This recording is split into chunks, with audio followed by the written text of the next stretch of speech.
You get a little bit extra, by the way, just to make it clear. If you don't want to go look in your app, $100 in the app gets you 14,500. Oh, great! I got another 500 for buying it at Walmart instead. Yeah, you get $5. You get $105 of Pokecoins instead of $100. That's a deal. Sign me up. That's all. I just had to mention that. So the $10 one, is it usually 1,200 in the store, and this gives you 1,250? Correct.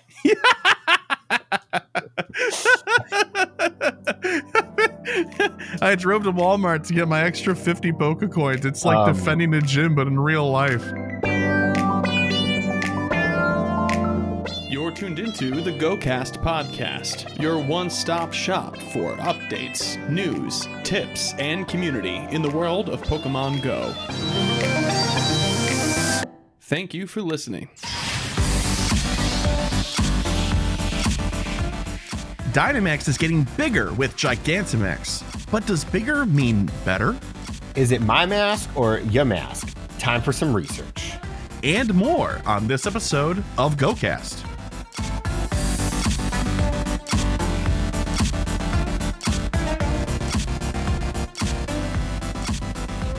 Hello and welcome to the GOCast podcast, episode 304. It's October 19th, a Saturday. Our schedule's in shambles. It's a flame. It's on the side of the road, and we're just standing with our hands on our hips, just looking at it going, oh boy. I'm your host, Chris, and as always, I'm joined by my co-host, Kyle. Hiya. Hey, Kyle, how you doing today? I'm doing good. It's the weekend. It is the weekend. Well, it's a day of the weekend. That's right. We've been working for it. Yeah, I know. I'm sorry, but today you do. Saturday you have a weekend. Yes, you do. All right, we're here to talk about some Pokemon Go stuff. There's been some interesting things that have come out since the last time we spoke. Funny enough, last week we talked about the possibility of Gigantamax and some preliminary sort of far-flung opinions that we had about it. Guess what? we get to mature those opinions in real time on this episode. So it'll be interesting. But first and foremost, hey, welcome on in. We're going to review our goals that we had set for ourselves last week. We recorded last Thursday, and this was going to include the Mega Mawile raid day as part of our goals. So Kyle, you wanted to submit local PokéStops nearby. Did you get a fountain approved or anything like that? I did. I submitted two. I submitted a dog park and a pool, and the dog park was approved within like 36 hours. Holy cow. So yeah, that was pretty great. All right. The pool has not been approved, but it's also hard to get a picture of it because the pool is technically closed right now for the season. Oh. So it's a picture of a pool with a giant tarp over it. People probably are like, bah. So I may have to try again in the spring. It could be more picturesque. The standards are too high, right? Yeah.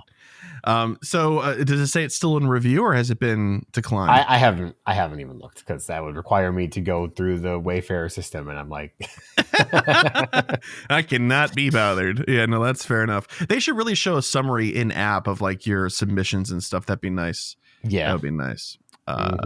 Okay, well, good job on that. Did you do 2 Mega Mawile raids? I did, and I got a shiny on the first one I did, so I'm like, sweet. You beat me. I was gonna flex. I got mine on the second. You son of a gun. Good job. Good work. And then 300,000 experience. Did you manage to swing that, sir? I did. Wow. Holy cow. It's good. It's a good week. 3 out of 3. Man, you actually played this week. I'm a little jealous.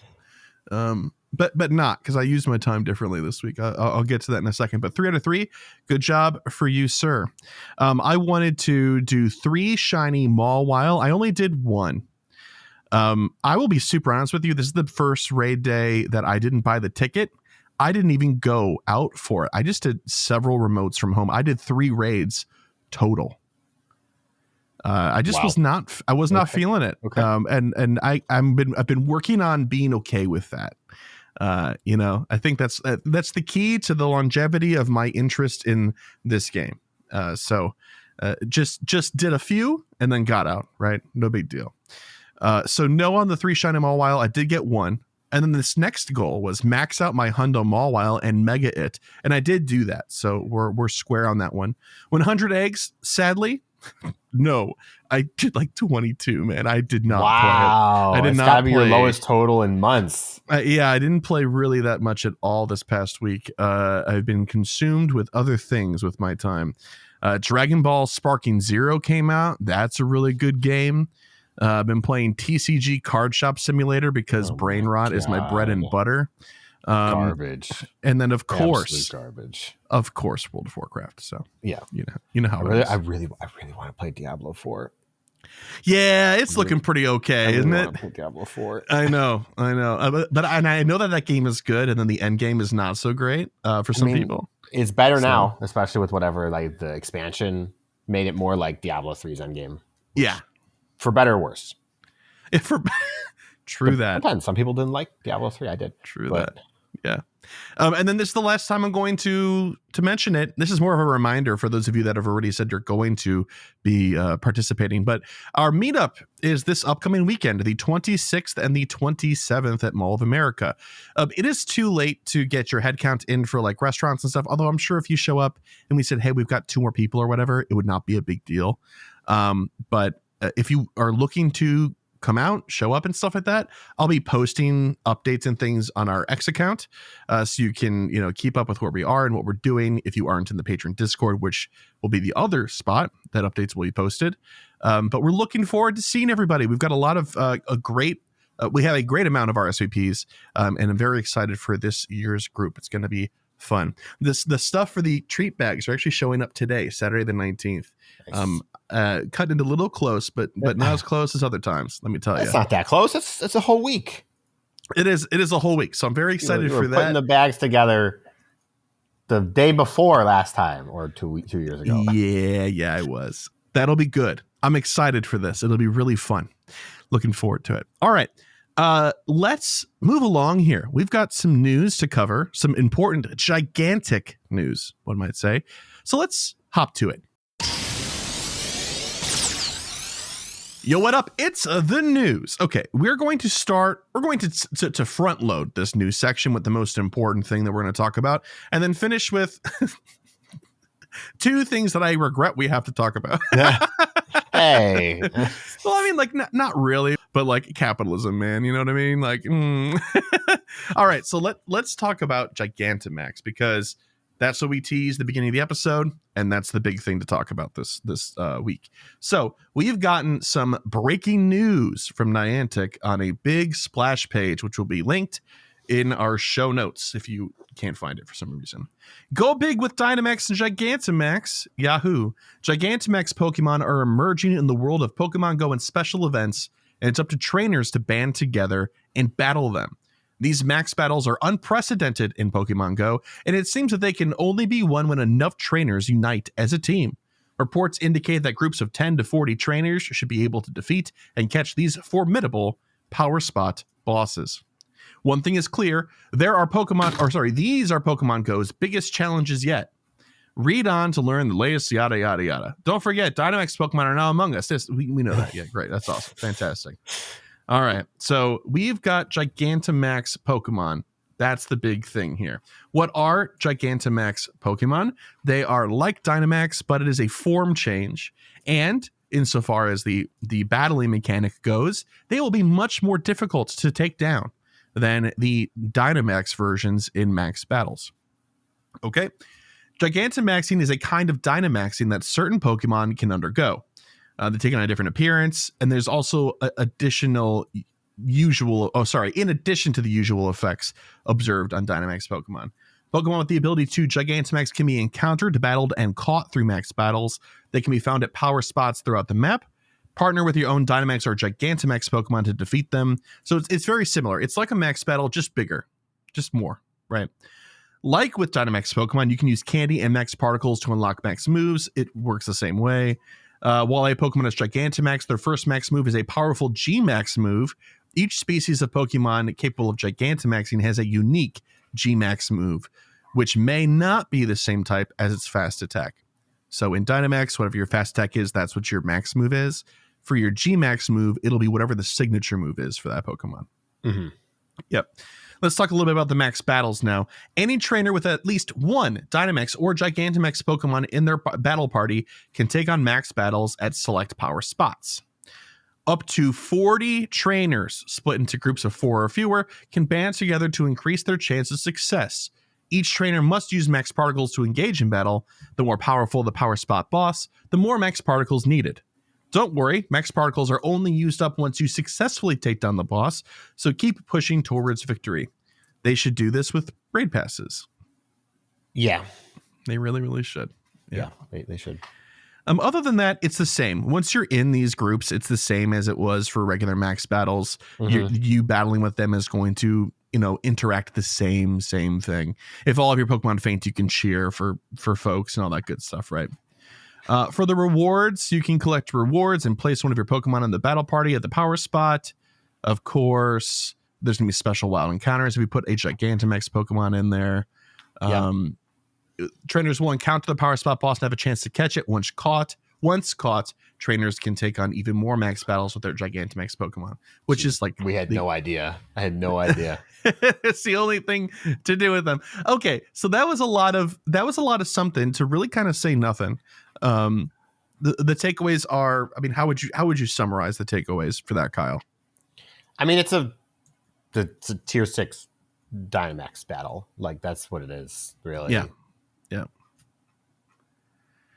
We don't know enough about the Gigantamax Pokemon to say anything else. Well, I mean, there's a lot to be inferred from this, right? So I think first and foremost, our concerns have been confirmed that Gigantamaxable Pokemon will be separate from Dynamaxable Pokemon, and you will have to catch a Gigantamax version in order to have that Pokemon Gigantamax. So we are compounding the issue that people had with Dynamax in the first place, which was, I have a Hundo shiny Charizard I've had for years.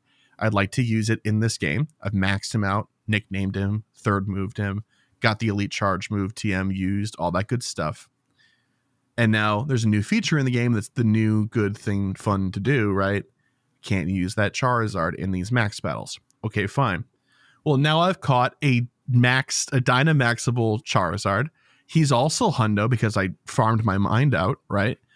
He's also even shiny. They could have been shiny. Put all the moves on. Everything's leveled up. I can't wait to use it for Gigantamax. Okay, well, you can use it, but you can't Gigantamax that Charizard. You have to catch a Gigantamax Charizard and do it a third time. Mm-hmm. The whole song and dance over again. It's all bad. Like, it's bad all the way down. It's very frustrating because I still really like the system. Like, the system overall, I think, is good. But this is so frustrating and not respectful to the players at all. Yeah, and I was willing to kind of meet halfway on the Dynamax split. Like, oh, hey, this is for the longevity of the game. It's a separate system. They only started with a few Pokemon. It'll be easy to kind of stick with it and keep up with it if they keep going at this slow pace. And I think that they could have. Now, this might be a hot take. I think that they could have done the same thing here and gotten away with it if Gigantamax had come out in like a year or two.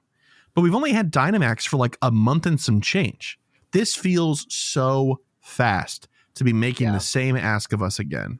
Well, I think I agree completely.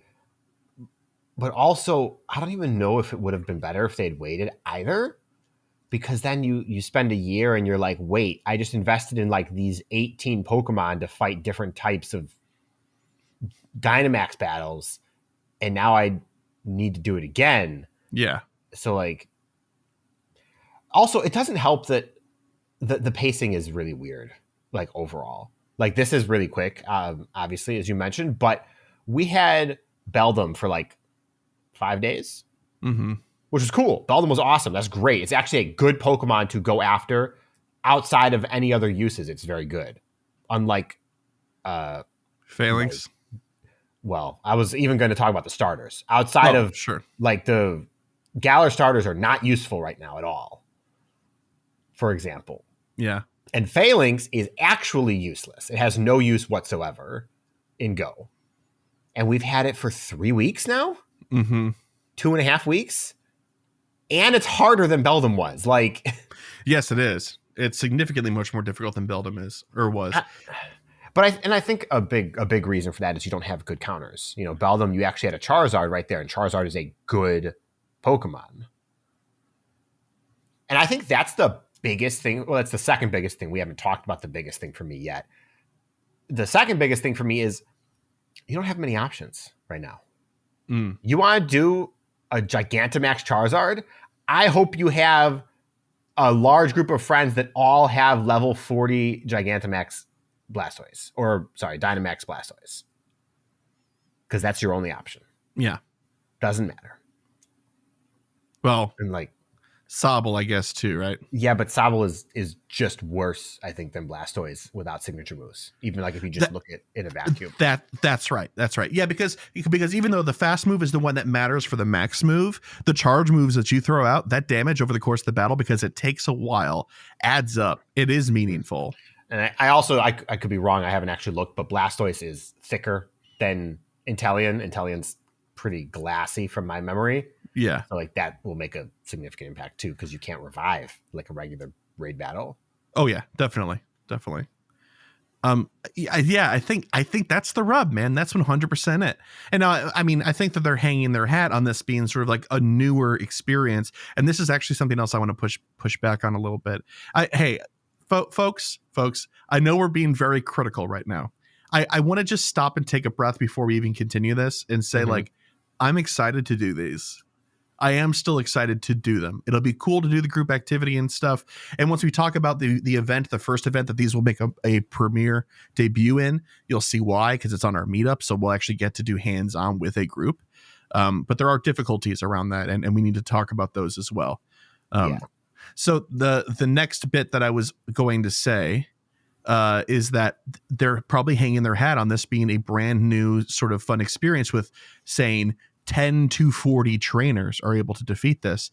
And in your mind, this takes you back to, you know, those first trailers of people fighting Mewtwo in Times Square and stuff like that, right? The large group stuff. But then it's hamstrung by splitting you into groups of 4 or fewer. Like, you won't see those other people. You will lose that immersion in game, you know? I feel hesitant because, like you said, I don't want to be like supremely negative about this, because I really like the ideas behind this. I just think this execution is so poor.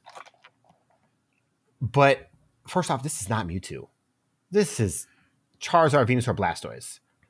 But like, even let's give them the benefit of the doubt. Let's say it's also Gengar. Let's say it's also Cinderace, Inteleon, all of the ones we've already seen that we know can Gigantamax. Doesn't matter. What? Rillaboom. Yeah. Toxtricity, who's coming in wild area in like as a release for regular battles. These are not get people out in the streets Pokemon for activities. I think one thing that is hard to justify here when you talk about this as a new activity is, let's look back at, you look back at the history of Pokemon Go. You had about a year's worth of the game with no raids. Nothing. Yeah. You just played the game. You caught because you wanted to catch. You powered up because you wanted to power up. Like, whatever. You had time to just play and enjoy the game. And then raids came out. There were select raid battles to do. They were not that important. They were not very impactful. And then you started to get bigger ones. I don't know when the first EX raid started to become a thing. It was Mewtwo, but it couldn't and have been that long, because they were already going when I started really playing the following year. I think it was in 2017, 2018. Hang on. First EX raids. That's what they were called, right? Yeah. Yeah, let's see. Okay, the first EX raid battles were expected to take place as early as September 6th, 2017. Okay, we'll just say 2018. You don't have to keep researching. I think that's it. Yeah, it's safe. You had time. You had moments, but on top of that, you had stuff like Community Day. Like, there were so many incremental moments in Go's lifetime that gave players opportunities to develop their Pokedex, to develop their teams, to develop their resources in general through their own pacing. You know, if you wanted to grind, you could. If you didn't, you could play events and be fine. Yeah.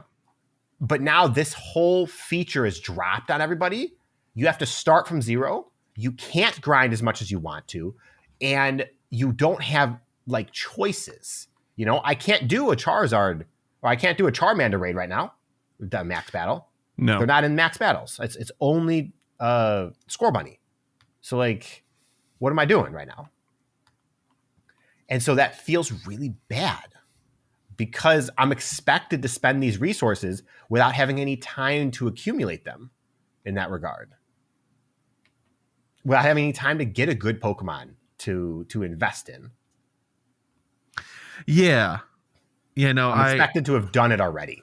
Like have Stardust sitting, have Candy sitting, which I do for the most part, minus the Beldum thing. I already have all of these resources, but that doesn't make it better to spend them. Yeah, and I mean, like, this is supposed to be, again, more end-game content, right? This is supposed to be difficult. It's supposed to be involving a lot of people, right? And so I think the target audience for them, or the target players that they're looking for here, are the people that would have those resources, right? Ideally, right? Mm-hmm. But then you have to think about this from an accessibility standpoint, which, I mean, has historically not always been top of mind necessarily. But it really, really is demotivating for newer players to see everybody talking about a brand new thing and they have no way of really interacting with it. Now, when they say 10 to 40 trainers are able to defeat and catch these formidable power spot bosses. Now, if that actually means, right? Because if we're going based off of the recommended number of trainers they need, they say for like regular raids, they say like you need like 12 trainers for a 5-star. No, you don't. You need 3 with good counters, right? At max level. Yeah. And I'm hoping that is true here, that it'll take maybe 6, 7 of us that really know what we're doing to take down one of these things. And if you don't know what you're doing and you are or you are under trainer level 20 or whatever the case might be, then 40 of you could just dogpile this thing and be okay. Right. Yeah. Hopefully. But again, that's a lot. One of the huge things about Dynamax are max power points, power spots. My God. I hate all the terms we have to. We will get used to it. We will get used to it. One of their best advantages in my eyes is that they're so accessible. They're everywhere. They are everywhere. And it's really easy to just hit one up, do a 1-star battle, or even a 3-star if you can do the Phalanx right now, or you could do the Beldum before.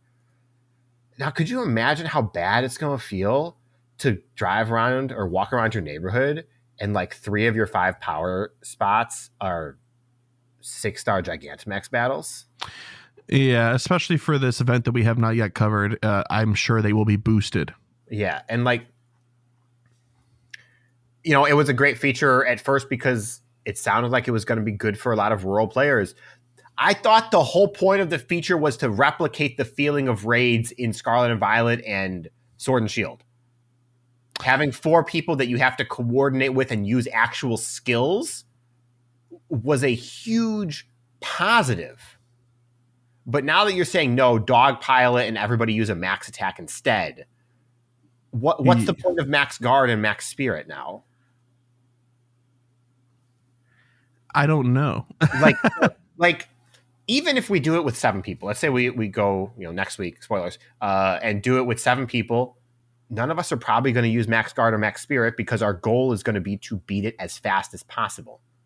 Which is like, if there was only 4 people and you tuned the balance properly, there was opportunities there for those to be useful. And that's why I think this idea of 10 to 40, let's just say it takes 10.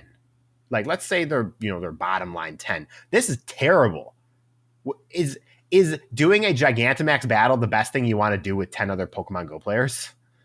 You could do 3 5-star raids instead. You could. Yeah. You know? Yeah. And we haven't even talked about the fact that it does cost 800 particles. So it's a full day's worth of particles. Yes, that's true.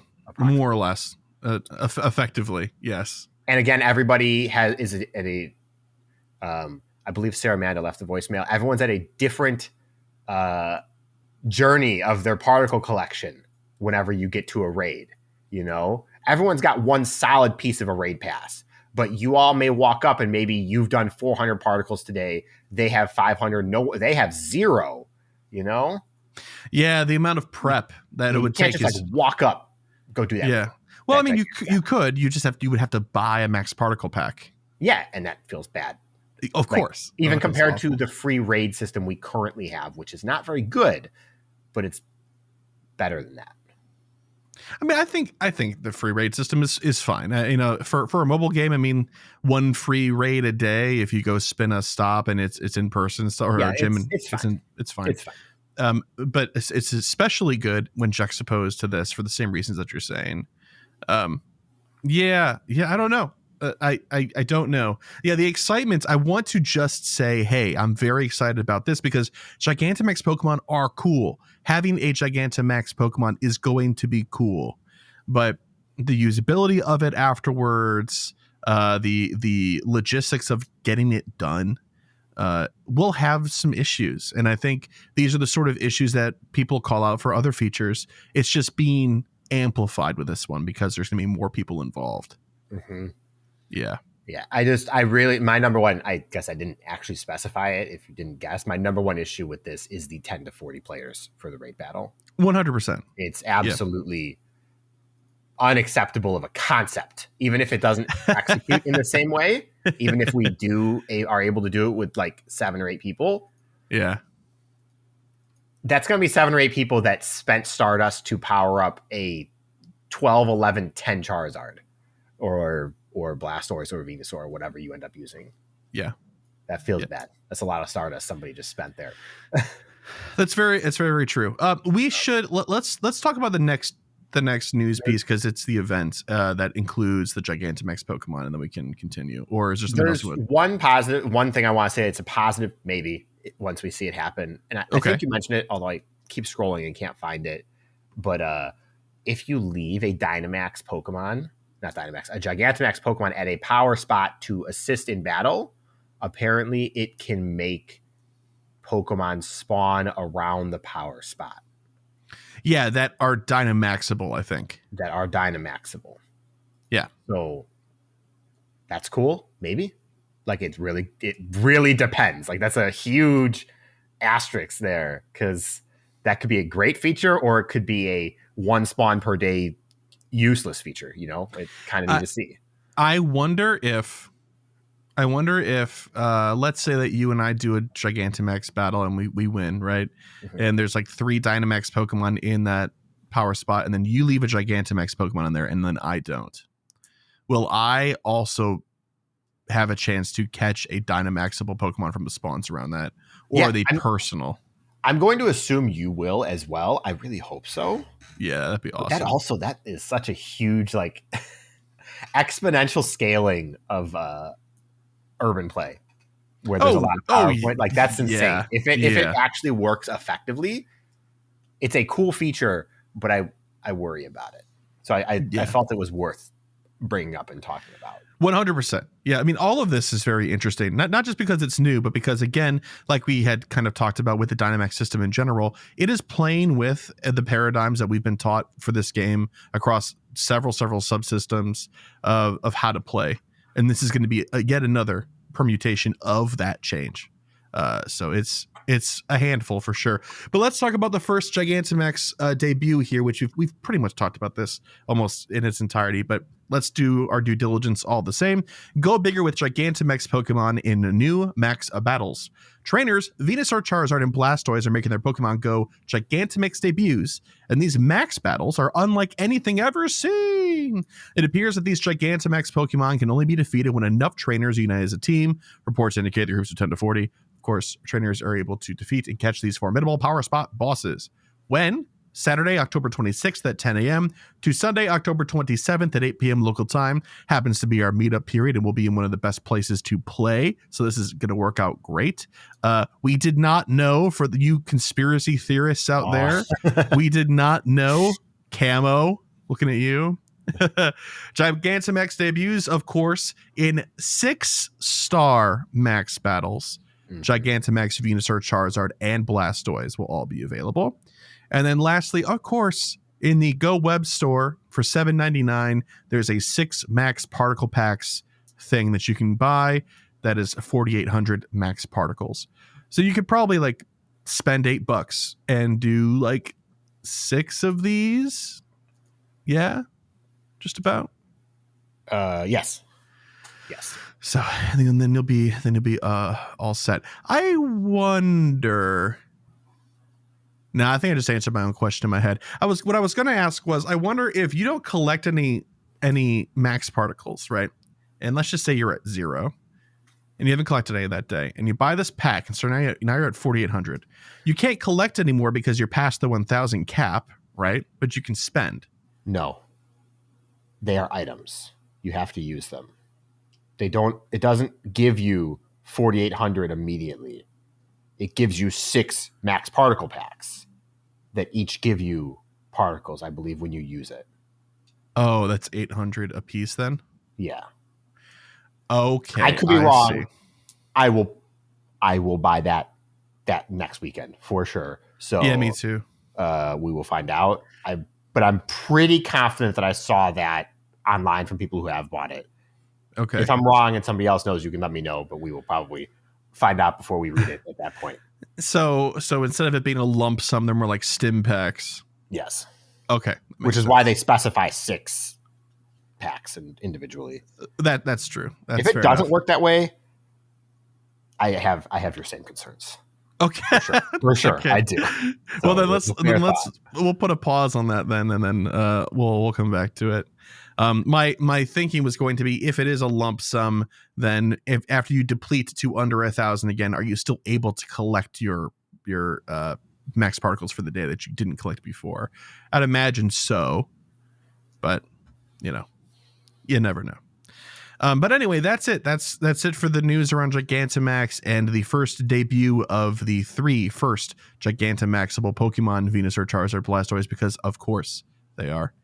And again, hey, we said some negative stuff about this because we are concerned about accessibility and the subsystems at play here and respecting players' times and stuff like that.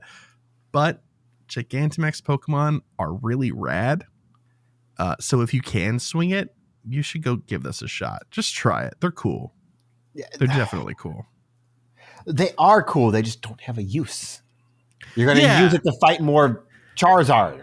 Like, yeah, I guess, but that was the same as our experience in the first week of Dynamax. It was, I guess we had Wooloo and Squovit as well, but it was Charmander. The difference was twofold. One, you could do it by yourself.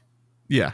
And 2, it didn't matter. It didn't matter that it cost 800 particles. It didn't cost that much, obviously. It 400, or 250. 100, 250. Like, you could do a bunch. And like just felt good about getting small amounts of rewards. Yeah. So that's why it's like, do I find 10 people to do a Gigantamax, or do I go do 5 regular Charmander? Probably gonna do 5 regular Charmander if I have to put in any effort to find people. Yeah, that's fair. Yeah, I guess from a free to play perspective, yeah, it is just like I get to do one of these a day. Awesome. That's a lot. That's asking a lot, I think. Like the burden of the player, for sure. Well, let's see if maybe these next things will lessen the burden of the player a little bit here. The next piece of news is introducing Go gift cards at Walmart in the United States. Trainers, for the first time ever, Pokemon Go trainers can purchase physical gift cards just in time for the holidays. Pokemon Go gift cards will be available to purchase at Walmart U.S. retail locations and online in the United States at walmart.com and the Walmart app as soon as October 20th. Pokemon Go gift cards offering Pokecoins can be purchased in the following values: $10 for 1,250 Pokecoins, $25 for 3,300 Pokecoins, $50 for 7,000 Pokecoins, and $100 for 15,000 Pokecoins. I realize I changed the format of saying those numbers a couple of times through there. I'm sorry about that. But you get the idea. So yeah, you can buy the physical cards now. I mean, this is actually sweet. I think this is great because this gives, grandma and grandpa a chance to have a stocking stuffer for their kid that spends way too much time on their phone. Mm-hmm. Grandma, if you're listening, please she's not listening. She can't hear. Although I don't think she'd last very long. She's a no nonsense kind of woman, my grandmother. So she's like, that's great, honey.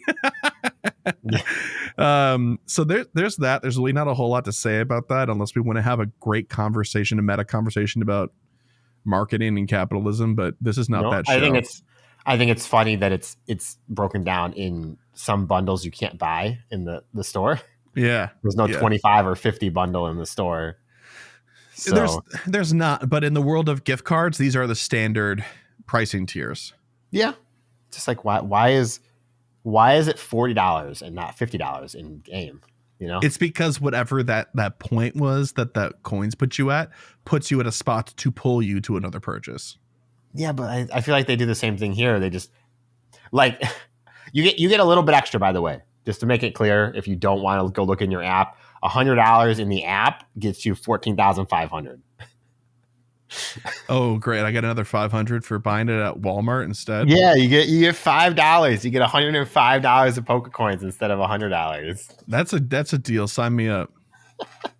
That's all. I just had to mention that. So the $10 one, is it usually $1,200 in the store, and this gives you $1,250? Correct.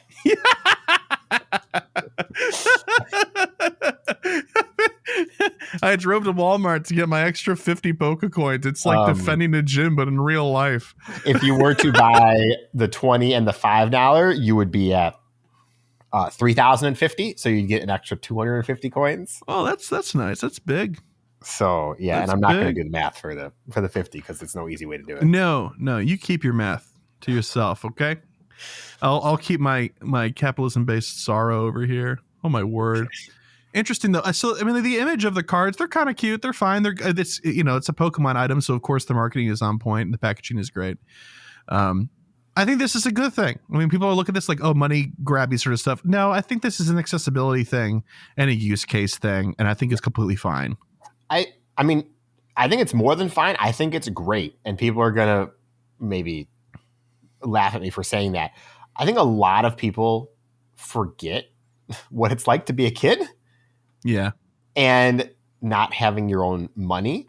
And like, if you think about it, a kid who has money doesn't have a credit card to buy something and go if they really want to, if that's what they want to spend their money on. Yeah. You know, if they want to go spend V-Bucks on Fortnite, they can go buy a card for V-Bucks. That's what it's for. It's for people who don't have easy access to a credit card for their account to convert their money into the game because that's what they want to do. This is not like exploitative. This is not a way to trick people into giving the game money.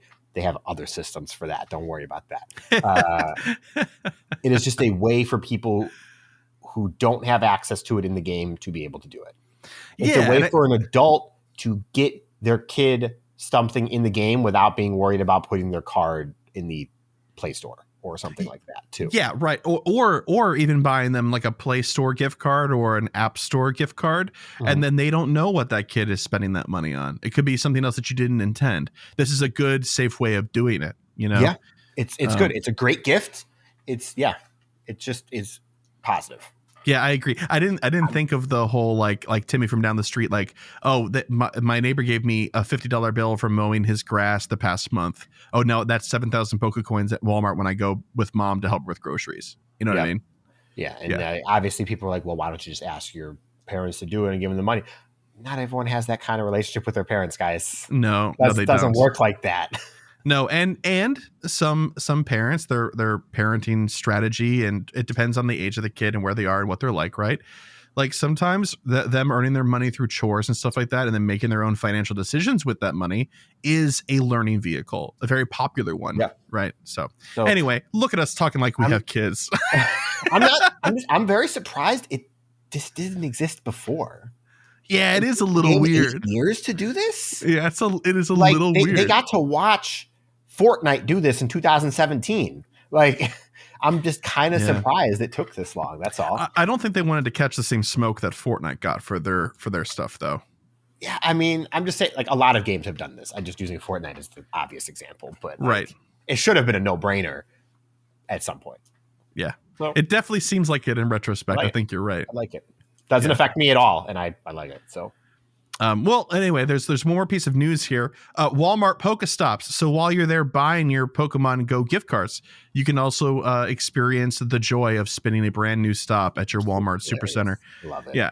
Trainers starting October 20th, which is the same start date for the gift cards, by the way. All Walmart Supercenters across the United States will have more Pokestops in gyms. With 90% of Americans living within about 10 miles of a Walmart store, that's a terrifying statistic.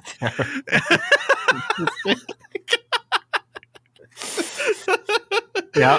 Uh-huh. You know what's really funny is I watched Idiocracy for the first time last night.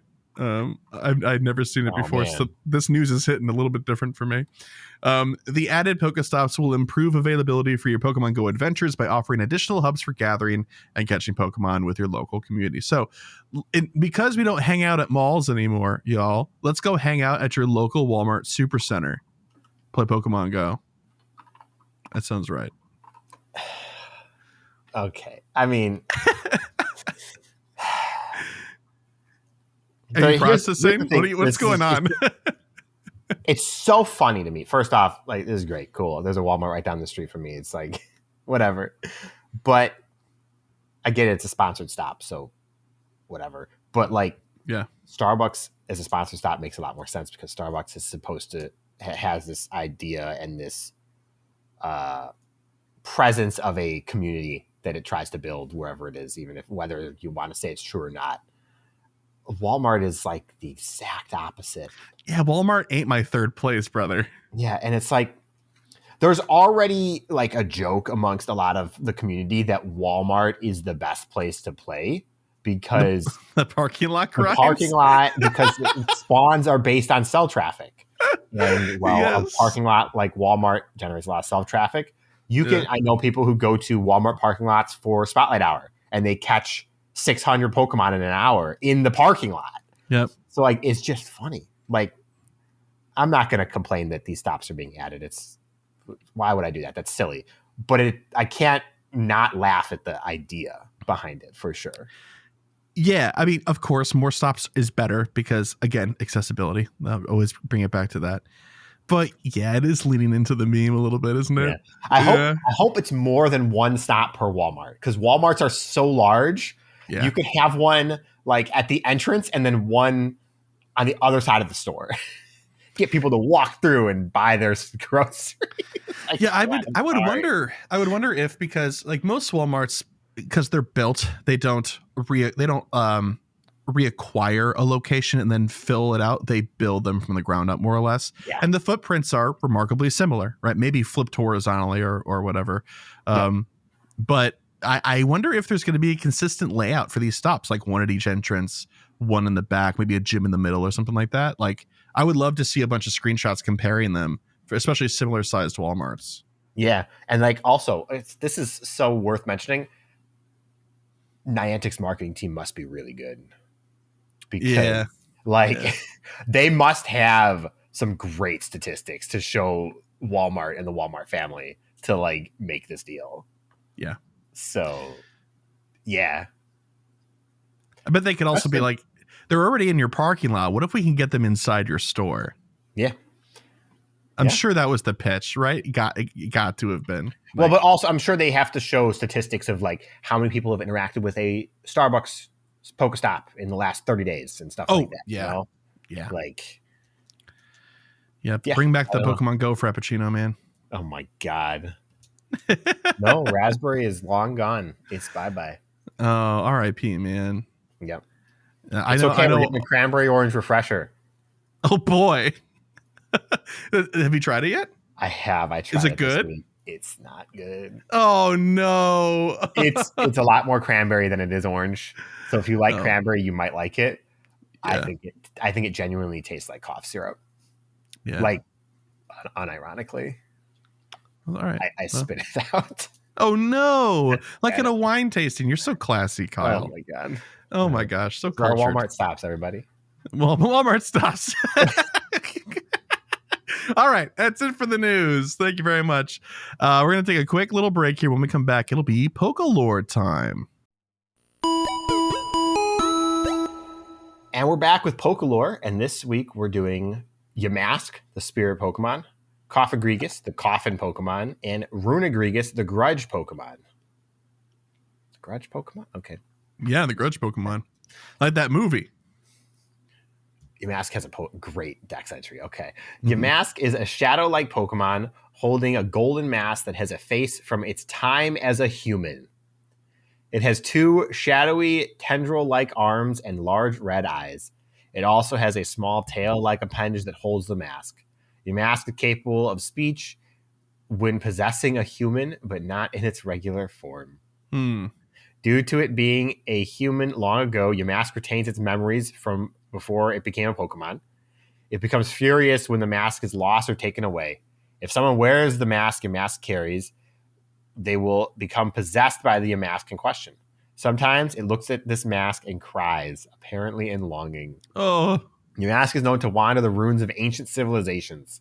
Yamask and its evolution, Cofagrigus, are the only known Pokemon that can have Mummy as an ability. It's a fun ability if I remember. Like you get hit and then it transfers the ability Mummy to the Pokemon that hit you. When a Pokemon with Mummy is hit by a contact move, the attacker's ability is changed to Mummy. Yeah, it's fun. Sweet. Yamask has a regional form, Galarian Yamask. Galarian Yamask, in contrast to its Unova variant, has purple eyes and has an ancient clay tablet directly attached around its tail. Galarian Yamask is said to have been born when that tablet was drawn to a vengeful spirit. The tablet bears cursed engravings that resemble a serpent's tail and is said to absorb Yamask's dark power. This process, brought by an ancient curse, triggers Galarian Yamask evolution into Runagrigus. Galarian Yamask and its evolution Runagrigus are the only known Pokemon that can have Wandering Spirit as an ability. Cofagrigus. Cofagrigus is a blue and yellow sarcophagus-like Pokemon. It's just a sarcophagus, everybody. With red, menacing eyes and 4 ebony hands that appear to be shadows. A simply designed face, which is the mask Yamask carries, is prominent on the forehead of the Pokemon. Forehead, quote unquote. Its real face is covered up by parts that slide open when it's active. White, sharp fangs create a taunting smile, and flamboyant patterns veil the coffin. Describing it as flamboyant is odd to me. That's a word choice. There are no patterns actually at all, really, on its body. I don't know. Okay. The coffin is said to be made of solid gold. Cofagrigus, seemingly a distant relative of Runagrigus. I don't think that's how that works, but okay. Huh. Ancient legends once told Cofagrigus could seal nearby humans in their bodies and turn them into mummies. Grave robbers who mistake them for normal coffins get this fate. Cofagrigus is said to have once been human, but have forgotten its memories from when it was alive. They also enjoy eating gold nuggets, expensive Pokemon. It lives in tombs and ruins waiting for victims. Cofagrigus has been used as a symbol for wealth of kings from a bygone era.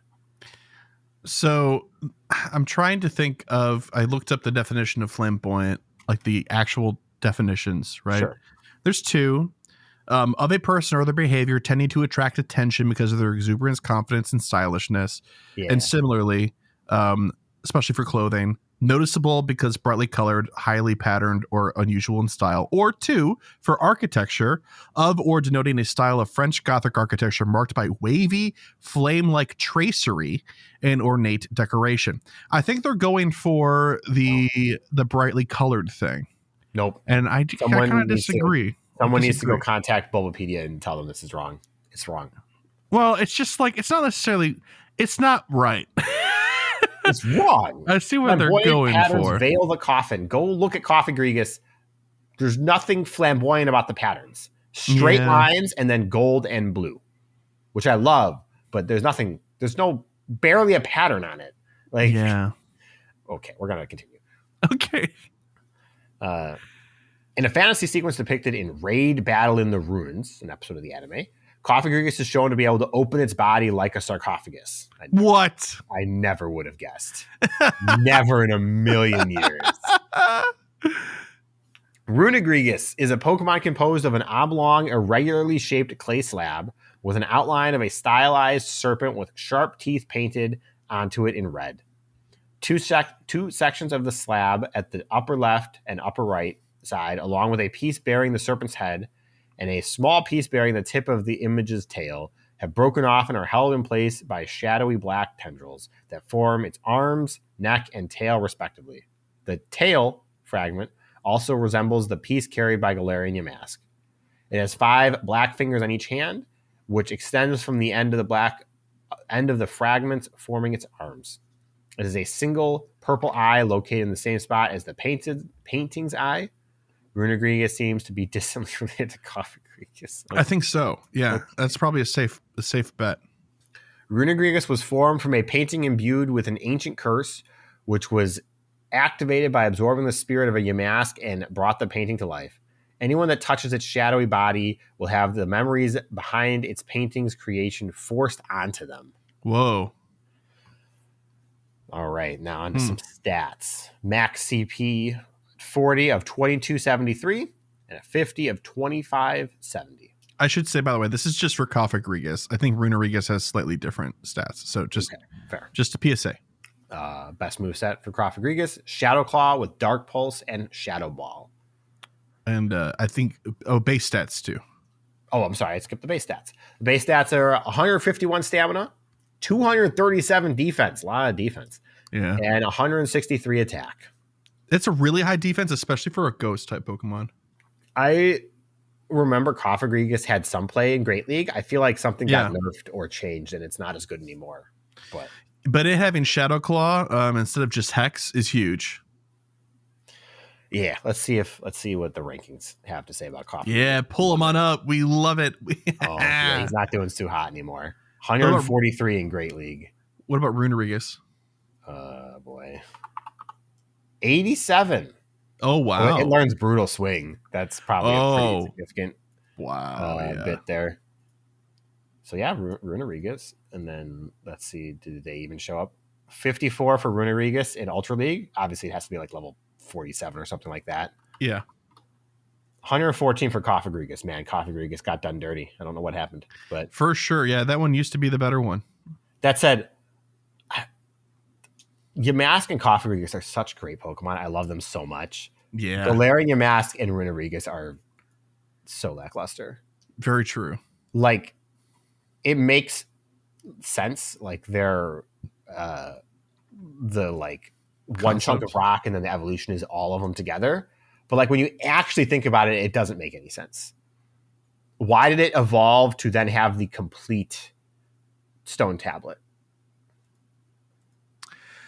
I guess if the evolution method had some reason to, like, if you had like 4 Yamasks in your party when you went to the stone in Sword and Shield, that might have given some like lore justification. But yeah. So Galarian, I have it out for Runerigus because I think it's a failed design. I think it could have been a lot cooler.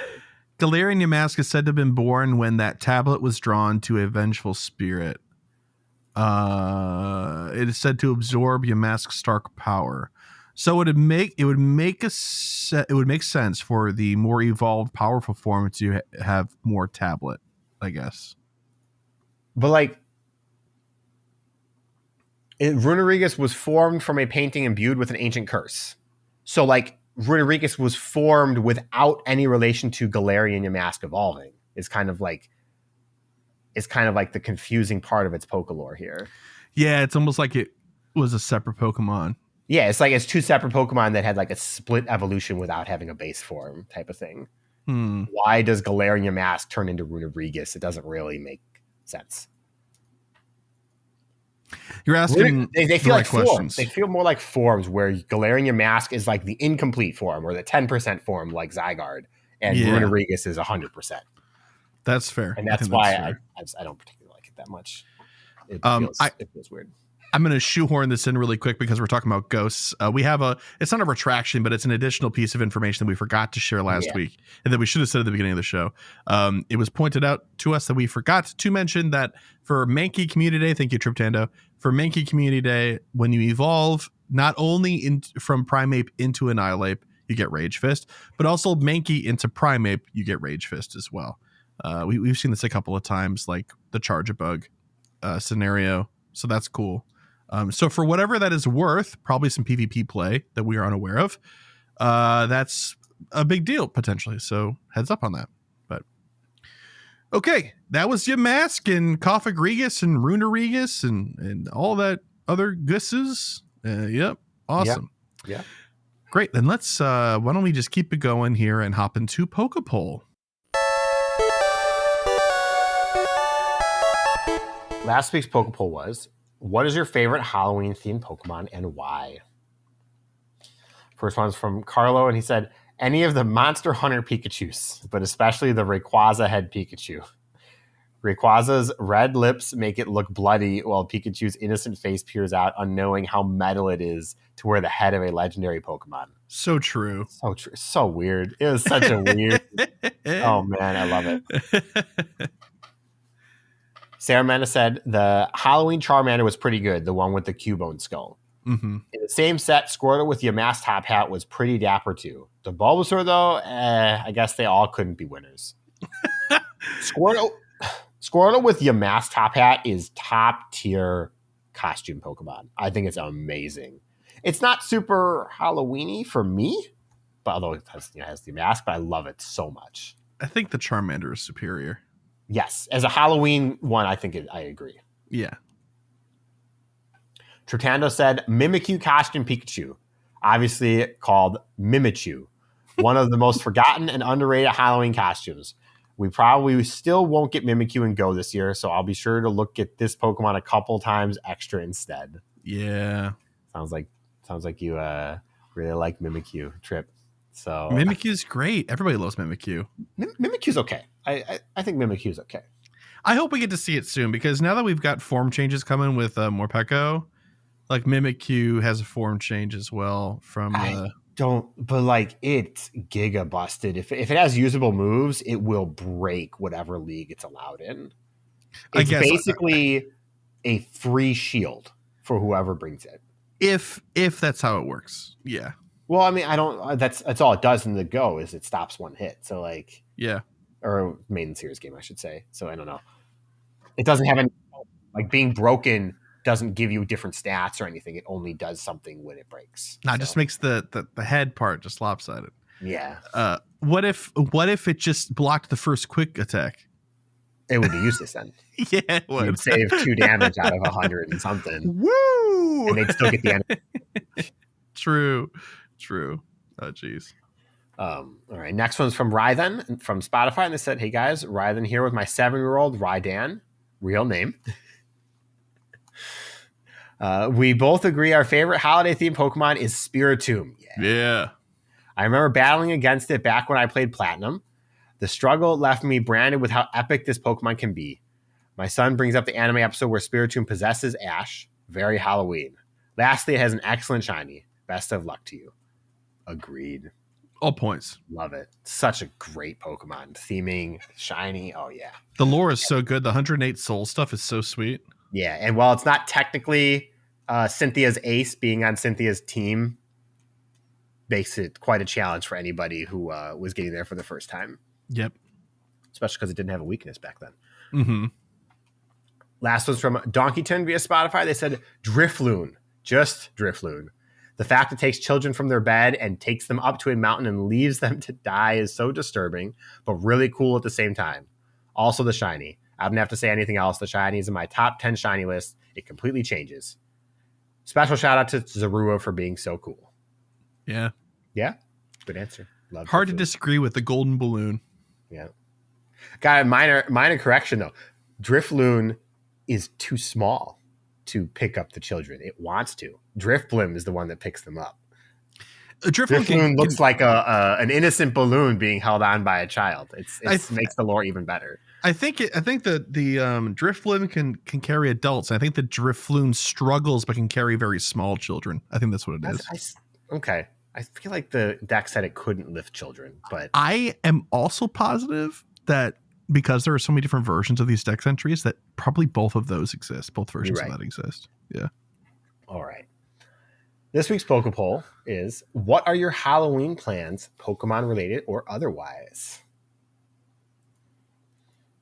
Mine's going to be playing the Pokemon Go Halloween event and handing out candy at home. That's going to be the plans. No party this year. We've got a couple of parties going on, but that'll be on a weekend and stuff like that. It won't be. I think if Friday is the day that Halloween lands on this year. Thursday. A Thursday. Really? Yeah, I open, so I know. It is a Thursday. Look at that. Would you look at that? Oh my gosh. Well, I already did my Halloween party type thing because we did some stuff with coworkers yesterday. I'm going to be opening on Halloween morning, so I'm going to probably be sleeping. No one likes to trick or treat around the apartments here for good reason. So I'm going to count our meetup. You ever go trick or treating in an apartment complex? Who wants to do that? It's the way you said. It's the way you said it. You made it sound like you were like live in a crime center or something like that. No, you're just like for good reason that nobody comes around trick or treating around these parts. Like they're gonna go trunk or treating, I'm sure. I love that. Yeah. I'm gonna count the meetup as my Halloween festivities for the most part. Yeah. So that's what it is for me. Yeah, the mall is supposed to be doing a bunch of Halloween type events and things like that. So it's going to be probably a lot of people and a whole heck of a lot of black and orange Halloween stuff going on. So it'll be very cool. Very excited. Well, if you, dear listener, would like to share your answer to this week's PokéPoll question, which is one more time, what are your Halloween plans, Pokemon related or otherwise? You can answer when we post the question on our X account at GOCast Podcast. If you're a patron of ours and our patron exclusive Discord, as a result, we have a PokéPoll channel that you can answer there. Post your answers in there. If you're watching on YouTube, hello YouTube, how are you? First of all, why don't you hit the subscribe button? It's free. But you can leave a comment on the episode and we will pull from there. If you're listening on the Spotify mobile app, just reply to the episode with an answer. And if you can't be bothered to do any of those, or you're just old-fashioned, send us an email to mail@gocastpodcast.com or call our voicemail line at 262-586-7717. And speaking of emails and voicemails, Mr. Kyle, where are we? Which dark alley have we gone down? It's time for emails. Ooh, and 3 voicemails. Ooh. I guess I'm blowing all of the Halloween stuff now. It should be next episode, huh? Yeah, no, you're right. We've got 3 voicemails. This first one is from Dan. Hey, GoCast, this is Dan. You may remember you read my email from a couple of weeks ago. I'm the poor guy in Baltimore that is dealing with a long commute. In fact, I'm calling you from the car right now. I left my work 40 minutes ago, and I'm on mile 5. So, yeah, Jeez. Just finished listening to one of your episodes. I love you guys' content. Just wanted to thank you for reading my email and putting out the great content. You may recall during that message that I sent, I had asked about new Pokeballs, and here we are, lo and behold, and we're getting the Safari Ball in the Pokemon Go, for an event at least. But you know what? That's great. And also in that email, I used an example of a shiny Furfrou, and a couple weeks ago, I caught my first shiny Furfrou. So there can be only one rational explanation, and that is communicating with you guys pleases the Pokemon Go gods. So anyway, I just figured I'd just try my luck again and let you guys know that I'm really, really, really pining to get a shiny Seviper. So hint, hint, Pokemon Go gods. It seems like everybody has a shiny Seviper, and I'm wondering, is there any particular Pokemon that it feels like everybody else has shiny, but you don't? So let me know. Thanks again, guys. Keep up the good work. Bye. All right. Well, Dan, we will put in a good word with the Poke Shiny Gods for you for your Seviper. That's a good question. And I feel like we've kind of talked about this a little bit recently. I know that I was very surprised when we were going through our shinies that I don't have a shiny Hitmonchan. I thought I was sitting on like 5 of those. I don't have a single one.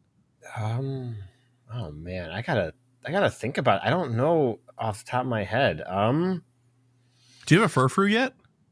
I don't have a Furfrou. I definitely missed that. But I don't. That's I think a candidate. That's still pretty uncommon. It's been in a lot of events. Maybe people who went to in-person Go Fest this last year. Yeah. I don't know. It's very difficult. Like, the question is, what's a shiny that you don't have that you feel like everybody else does? And for us, like the people that we see are hardcore players, and they have a lot of shinies. So you can kind of pick anything, right? I don't have. Did I evolve this? Hang on. No, I caught. One of yours was also shiny Spearow, right? I mean, it was. I don't have a Spearow, although I don't think Spearow is super common. But until very recently, I didn't have a shiny Pidgey. So like that used to be my answer, but I have one now, so it's kind of doesn't work anymore. Okay. I may have to revisit this one as I think about it, because I don't have a shiny Zubat. What? I caught a shiny Golbat at Johto Tour, but I don't have a Zubat. Yeah. So there's that. Golbat, but still, that's hilarious. I need to clean out these shinies so bad. Oh my God. Man. Oh man. So what was the first one that we had mentioned? Pidgey for me. No, before that we had another one that you didn't. No, before that. What? No, that was. I thought there was another one that you didn't. Oh, Furfrou. Oh, Furfrou. Yeah, I don't feel like that's an everybody one. I don't have a Hitmonlee. Oh my gosh! Look at us. Hitmonlees? Do you have extra Hitmonchan? I do. Hold on a second. I might. Oh, I gotta load in. I gotta log in and load in here. Oh my gosh. By the way, we didn't mention it, but the loading screen for Halloween this year is really, really good. I have 2 Hitmonlees. Are we gonna trade at the meetup? Sure. I have 3 Hitmonchan, so I can give you one. This is such magic right now. This is hilarious. Got to finish that shiny Kanto Dex one day at a time. That's right. Anyways, okay, that's saved for later. I'm gonna say Spearow for now because it's been around for a while. It was Pidgey until 3 months ago. So wasn't that like the Flock Together research day or something? No, I actually got one. I did that one to try and get Spearow, but I didn't get to play because of personal emergencies. I got Pidgey at GoFest this year. Oh, strange. Very nice. All right, well, there's your answers, Dan. Hope you enjoy the rest of your commute, and good luck on your shiny Seviper. Our next voicemail here is from Lachlan. Hey, Chris. Hey, Kyle. It's Lachlan from Australia. Or, well, technically from the team, but that seems what I call myself in these anyway. So I'm just replying to some of the contributor messages in 302. The thing that got me wanting to actually call in from Australia, which, it's a bit of a distance, was the conversation around nests and why they sort of fell out of favor with the community. And I don't think since this season started, where we lost Ordino nests, have nests really been exciting for people. Like, Ordino nests are awesome because of the Stardust they produce. The only other really cool nests that we have are Pokemon like, I don't know, the Trade Evolves, Carablast and Sheldon.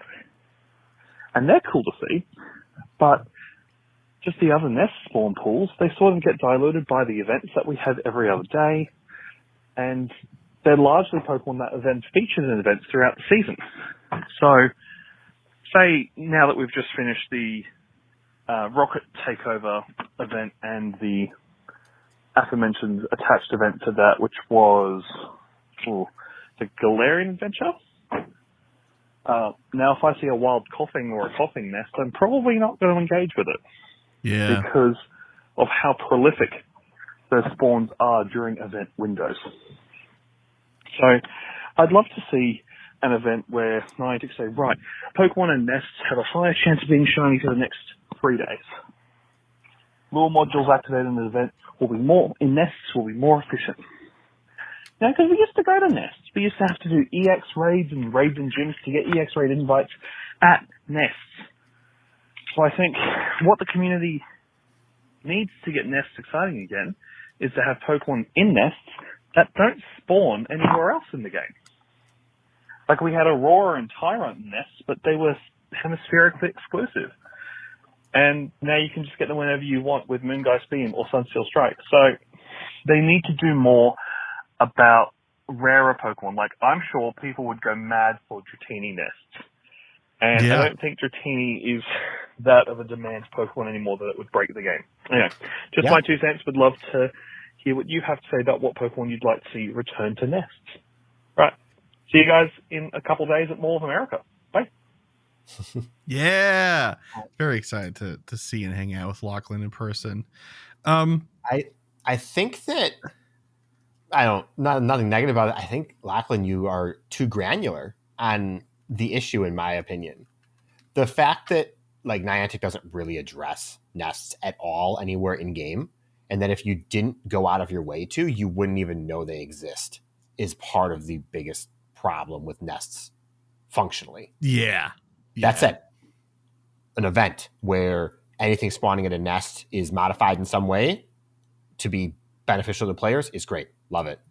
But that would require them to put functionality into the game to identify nests.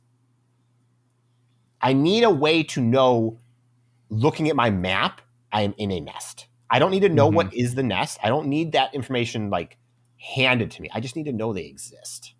And so many people, especially people who started after COVID, who started after a bunch of game changes, they probably don't even know nests are a thing. I agree. It definitely feels like an unofficial feature akin to like quick catching, which is not the case. It's an official feature, not something that was a happy accident that they decided to keep because people like it, right? Like this should be mentioned somewhere. It should be outlined somewhere else, and it should be encouraged all over the place because it's part of the overworld map. You know, like you're saying, it is a function, an actual feature in the game. It definitely doesn't feel like it's being treated that way. I think you're right. If they had an event around it in some way, that would bring so much more attention to it. And it would also force them to use specific language acknowledging it. You know? Yeah. I just, like the updated catch screens and stuff, and was a great opportunity to also update the map to identify stuff better for players. 100%. Yeah, 100%. If I've said this a lot. Oh, we haven't said it recently. The map should look more like Monster Hunter's map. Biomes and other stuff should be more readily accessible information to players. Yes. It is not as hard-coded in Pokemon where like only this can show up here in forest biomes as because events and everything take over spawns in that regard. Just having the information more easily available would be so great. Yeah, and they could even add it to like a exploratory level or layer to their map where there could be like a button that's like next to or part of like the weather button when you hit it. That could be like a tell me about where I'm at. You know, like here are some popular PokéStops that are nearby and which direction they're in. This is the sort of biome you're in right now. You can expect to see Pikachu, Eevee, Squirtle, and more nearby. Stuff like that, right? Like all of that contextual information would be fantastic. Great to have that feature. But yeah, and I think that the point though Lachlan makes about maybe you're not excited about a coughing nest, I think that is absolutely true for some players, but you got to remember that not everybody's a hardcore player. It doesn't matter that coughing was just in an event. If somebody only played 10 minutes a day for the 6 days that event was up. Yeah. They might still want a shiny coughing, and on their day off, maybe they want to go to that park for 3 hours. Or they want a hundo, and that's a great way to at least focus, especially if weather boosted happens. So like, I think that it's fair that it's not really a hardcore player feature because of what's there when it doesn't have an odd no, or I don't think it's done it since it got its Stardust boost, but Shelter used to be able to nest. That'd be cool if they brought that back. You know, Staryu, like all of those. Obviously, if those are nesting, those are very exciting for all players. But I just wish the feature was more recognized. Yeah, I 100% agree. But thank you, Lachlan, for the voicemail. See you soon, buddy. This next one and last voicemail is from Sarah Amanda. Hey GOCast, it's Sarah Amanda here. So I had 2 Dynamax related things I wanted to share. First is a tip. So I've been wanting to know for a while now, like Dynamax raid, it's going to be there for a certain number of days. How much time is left? And then I accidentally found the way to get the answer to my question. So in the Campfire app, you click on a Dynamax raid, it'll show you where they are. I didn't realize this until today. And when you click on one of them, it'll tell you the dates of how long that one's going to be there for. So, like, I've had situations where I'm like, I know I'm going to meet my friend for lunch at the restaurant down the street, or, oh, they're going to come and meet me and we're going to do some trades. And I'll see a Dynamax right there, and I'll be like, cool. Will it be there tomorrow when I see my friend, or do I need to do the raid now because it's not going to be there tomorrow? So I would just do the raid. And then, I see them tomorrow. I'm like, oops, I already did that. I can't help you with the phalanx. So now I have a way to get the answer. It's good. Second thing is about phalanx. So, okay, phalanx, very tough. I don't think that's bad. People can solo it. It's hard to solo, but they can. So I think it's like a pretty good difficulty. Now, what feels bad is that to do well against phalanx, you need a Charizard with a flying fast move, or you need to get a Metagross. And guess what's not currently available right now? So if you were slow to try out Dynamax or whatever, it feels impossible. How are you supposed to do this without 2 or 3 other people using Pokemon that it's bad. Feels bad. Yeah. So yeah. I hope in the future they have some glimmer of hope in Tier 1 that people can catch that will help them do the harder ones that, whatever it is on the map. That's all. Yeah. Peace, Sir Amanda. We've already talked about what was just mentioned there, but it just brings back another memory about how raids used to be structured. They're not structured this way anymore, but very, very frequently when raids were early on or earlier in the game's life, 1-star Pokemon could be caught and raided, and they gave you decent usage against 3-star Pokemon. And 3-star at the time gave you better usage against 4-star Pokemon, and 4-star Pokemon tended to be good against the current 5-star. Yes. When they put Tyranitar in 4-star eggs, Machamp was in 3-star eggs. You literally could do a 3-star egg, get a Machamp, and go do a Tyranitar with 2 other people. Yep, and then the legendary birds were Machamp. Yeah. Yep. And then you could take that Tyranitar and go do the Moltres that was in raids. That progression is also missing here, especially because we've had Phalanx now forever, and he's not helpful for people. Yeah, Phalanx was a poor stopgap. They should have done Phalanx first, although I know that design-wise probably would have had similar issues. But it would have felt better to have Beldum for this extended period of time over Phalanx if you had to choose. Yes. That said, I'm a little bit confused, Amanda, about the timing thing, because all of the raids have the timer on them in game. So I've got a Phalanx right now that has 2 days left, and then I have a Phalanx right now that has 15 hours left, right? On my nearby. Yeah. So I don't. What were you looking at on Campfire that it provided that you can't see in game? I don't know. Maybe there's a genuine question. Because I'd like to. I'm also in the same boat. I'm also as confused about that as you are, because I also can see the timers on there too. Mm-hmm. I don't know. Sure, it doesn't say 48 hours. So that's fair. If it says 2 days, maybe that is 48 hours. Maybe that's 25 hours, I guess. That's fair. That makes point. So maybe if what it says in Campfire. Yeah. Campfire must be much more granular than that. Then probably tells you the number of hours left or something like that. But one thing that we talked about a long time ago that just has not come up, but now has, is that while we're talking about max battles and stuff, they are not available 24/7. They also are not available at night like raids are. Thought they were. They are not. I noticed that just last week. Yep. So that is something to add to your general knowledge of max battles. But thank you very much, Sarah Mander, for the voicemail. We'll have to clarify what she meant by that when we see her this weekend. Okay. We've got one email and one response on Spotify that is largely just kind of an email, right? So let's do that one first. This one's from Pedro via Spotify, and they said, "Hey, folks, new listener and new player too. Just one thing I wanted to mention regarding the Phalanx battle is that remember that if there are other Pokemon from other trainers added to that power spot, your Pokemon gains a power boost. So, Chris, that could have been your case when you were able to defeat it the first time. Thanks for the great episode and have a great weekend." That is almost certainly the reason. But the part of it that was confusing for me at the time, or is still rather surprising to me now, is that it was only a difference of 2 or 3 Pokemon in the power spot, right? So, that's a huge bonus. A huge bonus. Last email is from Brendan Faulkner. They said, Hey guys, as usual, love your work and pod. I was listening to this week's episode on my way home, and you guys were talking about Gigantamax not being available to Dynamax for Pokemon, and I'm a bit confused.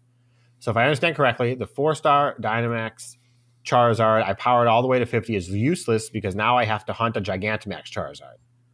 If that's the case, I'm just wholesale not going to participate in the max battles at all, and this would be a first for me, being a day one player and choosing to not do a portion of this game. The fact that this Pokemon I specifically hunted for this will be for nothing leaves an absolutely terrible taste in my mouth. Sorry for the long and kind of bummer email. I hope you all have a good Halloween event and IRL meetup. I mean, to put it frankly, that is accurate to how the system is currently working, yes. And it is a very poignant example of why the system is flawed and people are upset. And you are very justified in being upset in that regard. It's a completely fair take. Yes. Yes. And now, and like we said from the beginning of this being included, if you don't like this and you don't want to participate because it is, for valid reasons, frustrating to several people, you don't have to. It is not a core important thing. Everything else remains the same outside of it. So you can still raid with the same effectiveness, and it hasn't been diluted with Gigantamax being added, right? Your effectiveness in regular raids is not less now because Gigantamax are available. You can't even use them in regular raids as it stands. In PvP, you're not Dynamaxing or Gigantamaxing, so you're fine there. Mm-hmm. You know, it is for better or worse quarantined to itself currently. For now. It is worth noting before you swear off the system as a whole, there are only like 50 Gigantamax Pokemon. So there are Pokemon that will be put into max battles that are quote unquote future proof. Your Beldum will never have a Gigantamax Beldum form. So that max Beldum that you got is the best one it will ever technically be. Mm-hmm. So I don't know if that makes it better or worse for you, but it's definitely something to bear in mind. And then there's also a lot of max or Gigantamax forms that will be absolutely useless and go. Like there's a Gigantamax Eevee, which is going to be worthless, for example. Gigantamax Snorlax is going to be like, whatever kind of stuff. I wonder if like Gigantamax Pikachu and Gigantamax Eevee will be locked and you can't evolve them. Yeah. Oh, 100%. I hope so. Because can you imagine evolving one by accident? Be like, no, that'd be terrible. Next Meowth again, another one. Oh yeah, yep. Long cat. Pikachu might actually have use though because electric type. It could you'll be able to use a Pikachu. Yeah, we love it. It's only one of 2 Gigantamax electric types. So, yeah. All right. Is Toxicity the other one? Toxicity is the other one. Yeah. Alrighty, Roo.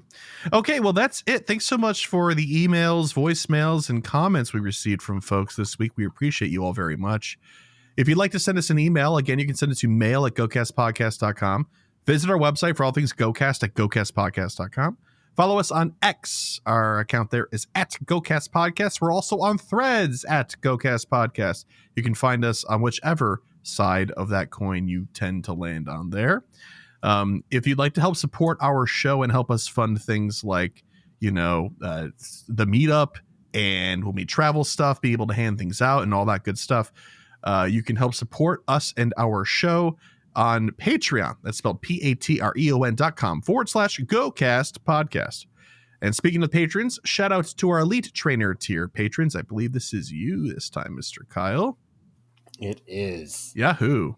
Shout out to Elite Trainer patrons Bo, Daniel, Lori, Michael, Ozzy, Arkham, Marvin, Mimi, Sports, Thayer, Jason, Justin, Charles, Motters, Lee, William, Brandon, Ethan, Stephen, Nick, our favorite listener, Drew 2, Camo, The Ugly Rock, Jacob, Victoria, Sarah Laura, Memorial Randoms, Nabil, Tish, Jacob, Matthew, Don, John Paul, and Micah.